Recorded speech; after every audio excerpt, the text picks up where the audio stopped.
पोलिसांकडून मर्डर झाला असताना सुद्धा, त्या पोलिसांच्या मारहाणीमध्ये त्याचा खून झाला असताना सुद्धा महाराष्ट्राचे मुख्यमंत्री म्हणतात की पोलिसांच्या मारहाणीत त्याचा मृत्यू झाला नाही। ते जे घोटाळे जे मुख्यमंत्री महाराष्ट्राचे आहेत त्यांनी किमान परभणीची जी नैतिक जबाबदारी स्वीकारून राजीनामा दिला पाहिजे। हे बीजेपीचं सरकार केंद्रात राज्यात आल्यापासून दलित असतील, ओबीसी असतील, एसटी असतील, आदिवासी असेल, महिला असेल, त्या सुरक्षित नाहीत।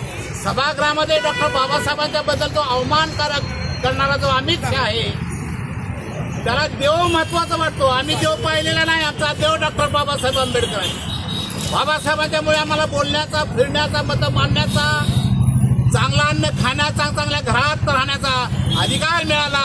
हा देश बाबासाहेबांच्या घटनेवर जातोय। घटनाकाराचा अवमान करणारे जे अमित शहा आहेत त्यांना देशद्रोहाच्या गुन्ह्याखाली अटक झाली पाहिजे। कायदा हा सगळ्यांना समान आहे। घटनाकाराचा, घटनेचा अवमान करणारा देशद्रोही ठरतोय। अमित शहा सुद्धा देशद्रोही आहेत। म्हणजे एखाद्या गृहमंत्री त्याचं पद, त्याची भूमिका, ह्याचं भान केला नाही। आंबेडकर आंबेडकर आंबेडकर हा जप करण्यापेक्षा विरोधकांनी देवाचा धावा केला असता तर स्वर्ग मिळाला असता।